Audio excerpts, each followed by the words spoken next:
ప్రకృతే క్రియమాణాని గుణైః కర్మాణి సర్వస్వ అహంకార విమూఢాత్మ కర్తాహం ఇతి మాన్యతే.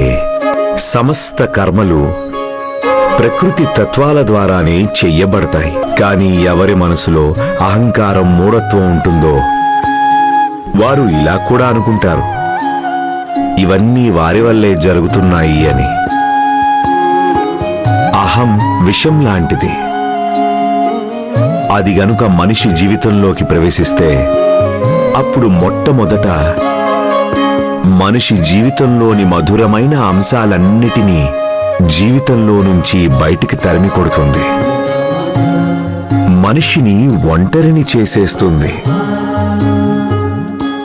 అందుకని జీవితంలో సంతోషంగా ఉండడం కోసం ఈ అహాన్ని అదుపులో పెట్టడం చాలా అవసరం.